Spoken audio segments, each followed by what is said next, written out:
За сайн байцгаана уу. Жимс жимсг нь хүнсний ногооны үйлдвэрлэлд хөдөө аж ахуйн зохистой дадлыг хялбаршуулан нэвтрүүлэх зааврын танилцуулъя. За энд харагдаж байгаа энэ лого бол хөдөө аж ахуйн зохистой дадлыг хялбаршуулан нэвтрүүлсэнийг баталгаажуулсныг гэрчлэх ийм лого байна. За миний танилцуулга үндсэн 3 хэсгээс бүрдэн. Нэгдүгürt бол ерөнхий зүйл хөдөө аж ахуйн зохистой дадлыг яагаад баталгаажуулсан, ямар үндэслэл шаардлагатай юм гэдэг талаар танилцуулна. Хоёрдугаарт нь болохоор хөдөө аж ахуйн зохистой дадлын зааврын танилцуулга ямар агуулгатай вэ гэдгийг танилцуулна. Гуравдугаарт нь хөдөө аж ахуйн зохистой дадлыг нэвтрүүлснээр ямар ашиг тустай юм бэ гэдэг асуудлыг товч танилцуулна. За ерөнхий зүйл жимс жимсг нь хүнсний ногооны үйлдвэрлэл хөдөө аж ахуйн зохистой дадлыг хялбаршуулан нэвтрүүлэх зааврыг 2019 оны 5 сарын 29-ний өдөр Хүнс хөдөө аж ахуйн үйлдвэрийн сайд, эрүүл мэндийн сайд бол хамтран баталсан байгаа. За энэ дээр ингээд тушаалын дугаар харагдаж байна. А166, А251 гэдэг. За энэ зааврыг яагаад баталгаажуулсан бэ? Хууль зүйн үндэслэл нь юу вэ гэвэл хүнсний тухай хууль, хүнсний бүтээгдэхүүний аюулгүй байдлыг хангах тухай хууль 2012 онд батлагдсан гарсан. Эдгээр хуулиудаар дараах одоо нэр томьёонуудыг бол хуульчилж оруулж өгсөн байгаа. Тухайлах юм бол хүнсний чиглэлийн үйл ажиллагаа эрхлэгч гэдэг нэр томьёо орж ирсэн. Өөрөөр хэлбэл анхан шатны үйлдвэрлэл эрхэлж байгаа жимс жимсг нь хүнсний ногооны үйлдвэрлэл эрхлэгч бол хүнсний сүлжээний хамгийн анхан шатны үйлдвэрлэл буюу хүнсний чиглэлийн үйл ажиллагаа эрхлэгч мөн гэж томьёолж оруулсан байна. За дээрх хоёр хуулиар хүнсний чиглэлийн үйл ажиллагаа эрхэлж байгаа хүмүүст эргэн хуулийн этгээдэд бол дараах хариуцлагуудыг ноогдуулсан байгаа. Нэгдүгээр бол хүнсний чиглэлийн үйл ажиллагаа эрхлэгч тухайлах юм бол манай тохиолдолд жимс жимсг нь хүнсний ногооны үйлдвэрлэл эрхлэгч бол өөрийнхөө тарьж ургуулсан жимс жимсг нь хүнсний ногооны аюулгүй байдлыг бол хангаж ажиллах ёстой. За хэрэв үйл ажиллагааных нь үр дүнд ямар нэг сөрөг үр дагавар бий болох юм бол тэрийг өөрөө хариуцах ёстой гэсэн ийм одоо шаардлага буюу үүрэг байна. За энэ сөрөг үр дагавар үүсэхээс яаж зайлсхийх вэ? Яаж урьдчилан сэргийлэх вэ гэдэг асуудал бол чухал. Үүний тулд жимс жимсг нь хүнсний ногооны үйлдвэрлэл эрхлэгч бол үйл ажиллагаанд хөдөө аж ахуйн зохистой дадлыг нэвтрүүлэхийг энэ хуулиар үүрэг болгосон байна. За энд би дахиад нэг тодорхойлолтыг товч танилцуулъя. Энэ дээр хүний эрүүл мэндэд сөрөг нөлөөтэй хүнс гэж хүнсний бүтээгдэхүүний аюулгүй байдлыг хангах тухай хууль дээр томьёолж оруулсан. Өөрөөр хэлэх юм бол зөвшөөрөгдөх дээд хэмжээнээс хэтэрсэн бохирдуулагч агуулсан хүнсний зориултын бус баглаа багаж тоног төхөөрөмж тээврийн хэрэгслээ ашигласан эсвэл эрүүл ахуй ариун цэврийн горим зөрчин хүнсний сүлжээний дараагийн үе шатанд гаргасан ийм одоо бүтээгдэхүүнийг бол хүний эрүүл мэндэд сөрөг нөлөөтэй хүнс гэж томьёолсон. Өөрөөр хэлэх юм бол ийм сөрөг нөлөөтэй хүнс үйлдвэрлээд гаргаад үр дагавар бий болоход үйлдвэрлэгч өөрөө хариуцна гэсэн. За хүнсний бүтээгдэхүүний аюулгүй байдлыг хангах тухай хуульд түрүүн танилцуулсан хөдөө аж ахуйн зохистой дадлыг томьёолж оруулсан байна. Энд бол ургамлын гаралтай хүнсний түүхий бүтээгдэхүүний анхан шатны үйлдвэрлэл тэдгээрийн аюулгүй байдлыг хангах шаардлагатай бүх нөхцөл үйл ажиллагааг бол хөдөө аж ахуйн зохистой дадал хэмээн томьёолсон байна. За энийг бол хөдөө аж ахуйн зохистой дадлыг тариалан эрхлэгч үйл ажиллагаанд мөрдөж ажиллана, нэвтрүүлж ажиллана гэсэн.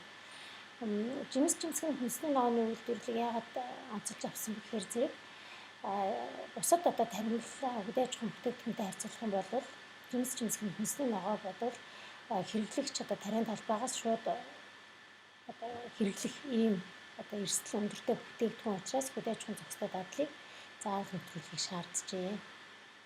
За эсвэл тариан талбайгаас боловсруулах үйлдвэрт очино. Түрүүний сөрөг нөлөөтэй хүнс хэрэг одоо үйл ахуй ариун цэврийн шаардлага хангаагүй бүтээгдэхүүний дараагийн шатанд нэвтрүүлэх юм бол хүний эрүүл мэндэд сөрөг хүнс гэж томьёолсон байгаа. Тийм учраас хөдөө аж ахуйн тариалан эрхлэгч бол хөдөө аж ахуйн зохистой дадлыг заавал нэвтрүүлэх юм байна.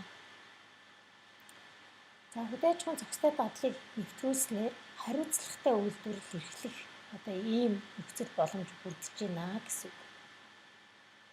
За бидний мэдж байгаа Жимс жимсгэн хүнсний ногоо бол тариалах талбай сонгох бэлтгэх, үр суулгацыг сонгох бэлтгэхээс ахуулаад худалдаагаар дамжаад хэрэглэгчийн ширээ хүртэл 10-аас доошгүй шат амжилгыг бол дамжиж явдаг байгаа. За тэгэхээр зэрэг энэ замдаа бол бохирдох аюулгүй байдал нь алдагдах юм эрсдэл бол маш өндөр байгаа нь харагдаж байна. За хөдөө аж ахуйн зохистой дадлыг жимс жимсгэн хүнсний ногооны үйлдвэрлэлд нэвтрүүлснээр тухайн үйлдвэрлэл эрхлэгч бол хариуцлагатай үйл ажиллагаа явуулна гэсэн. Хоёрдугаарт бол мэдлэгтэйгээр үйл ажиллагаагаа явуулна. Өөрөөр хэлэх юм бол мэргэжилтэн байхыг шаардж байна. Гуравт ёс зүйтэй үйл ажиллагаа авах ёстой. Дөрөвдүгээрт бол тариалангийн үйлдвэрлэлээ ур чадвартайгаар эрхлэн явуулна. Эдгээрийг хэрэгжүүлж өдөр тутмын үйл ажиллагаанд хэвшүүлснээр дадал бий болох нэ. За хөдөө аж ахуйн зохистой дадлыг хэн хэрэгжүүлэх вэ? За түрүүнд дурдсан угаасаа чинь зааврын нэрэн дээр байгаа. Жимс жимсгэн хүнсний ногооны үйлдвэрлэл эрхлэгч буюу хөдөө аж ахуйн анхан шатны үйлдвэрлэл эрхлэгч бол үйл ажиллагаанд нэвтрүүлж ажиллана. За нэвтрүүлснээр түүнийг гэрчлэх тэмдгийг бол сав баглаа бол шошгондоо хэрэглэх ийм эрх нь бол нэгдэнэ. Ингэснээр тариалан эрхлэгчд бол хэрэглэгчд түүний бүтээгдэхүүнийг амархан таньж мэд хэрүүл авах шаардлага хангасан хэрэглэгчийн хэрэгцээ шаардлагад бол нийцсэн бүтээгдэхүүнийг үйлдвэрлэж эхэлнэ. Ингэснээр орлого ашиг нэмэгдэнэ гэсэн. За тэгвэл энэ хөдөө аж ахуйн зохистой дадлыг нэвтрүүлсэнийг хэн баталгаажуулах вэ гэдэг асуудал гарч ирнэ. Энэ дээр бол 3 дахь читгэл юм уу хөндлөнгийн баталгаажуулалтыг шаардна. За 2 дугаар хэсэгтээ оръё. Хөдөө аж ахуйн зохистой дадлын заавраар ямар асуудлыг зохицуулсан бэ гэдэг талаар давч танилцуулъя. За үндсэндээ бол 5 үндсэн хэсгээс бүрдэж байгаа. Ерөнхий зүйл хөдөө аж ахуйн зохистой дадлын шаардлага. Энэ маань энэ зохистой дадлын хамгийн гол хэсэг байгаа. За баталгаажуулалтын үйл явц, хөдөө аж ахуйн зохистой дадлын гэрчлэх тэмдгийг хэрхэн хэрэглэх вэ? За хяналт шалгалт яаж явагдах вэ гэсэн ийм үндсэн 5 хэсгээс бүрдэж байгаа юм. За хөдөө аж ахуйн зохистой дадлын шаардлага үндсэн хэсэг маань үндсэн 4 дадлын шаардлагаас бүрдэнэ. Нэгдүгээр бол хүнсний аюулгүй байдлыг хангах, хүнсний бүтээгдэхүүний аюулгүй байдлыг хангах ийм дадлын шаардлага. Хоёрдугаар байгаль орчныг хамгаалах, байгаль орчинд ээлтэй үйл ажиллагаа явуулах дадлын шаардлага. Гуравдугаарт бол ажилчдын эрүүл мэнд аюулгүй байдлыг хангах ийм дадлын шаардлага. Дөрөвдүгээрт бол бүтээгдэхүүний чанарт хамаарах дадлын шаардлага гэсэн ийм үндсэн 4 шаардлагатай. За хөдөө аж ахуйн зохистой дадлын дээр дурдсан үндсэн 4 бүлэг шаардлагыг бол шаардлага тус бүрээр нь нэн чухал гэж 2 ангилсан байгаа. За нэн чухал шаардлагыг бол заавал биелүүлнэ. Чухал шаардлагуудыг 90-с доошгүй хуваар биелүүлэх нэ. Би энэ дээр нэг жишээ дурдж харуулъя. Болох юм бол талбайн түүх менежмент энэ хэсэгт өөрийн талбай түүний ойр орчимд өмнө хэрэгэлсэн химийн бодис эсвэл биологийн аюулаас таримлыг бохирдуулах эрсдлийг тогтоож үнэлэх, баримтжуулах ийм шаардлага байна. За энэ бол чухал шаардлага. За шаардлагууд нь энд ингээд тавигдлаа. Тэгвэл энийг яаж нотлох юм бэ гэдэг асуудал гарч ирнэ.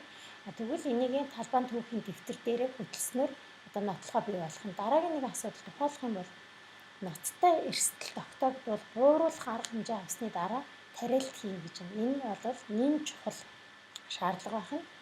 За үүнийг яаж нотлох вэ гэхээр мөн л ялгаагүй бүртгэл хөтлөх, нотлох баримт бүрдүүлэх, газар дээр нь шалгах ийм байдлаар бол энэ шаардлагыг хэрхэн биелж байгааг нь үнэлж дүгнэнэ. За хэрэгжүүлэх үе шат, тариалт, ургац хураалт, ангилалт, савлт, хадгалт, тээвэрлэлт гэдэг энэ бүх үе шатуудад хөдөө аж ахуйн зохистой дадлыг заавал нэвтрүүлэх байгаа. Гэхдээ тухайн үйлдвэрлэл эрхлэгч өөрийнхөө үйл ажиллагааны онцлогоос хамааран зохистой дадлыг бүхэлд нь эсвэл хэсэгчлэн нэвтрүүлж болно.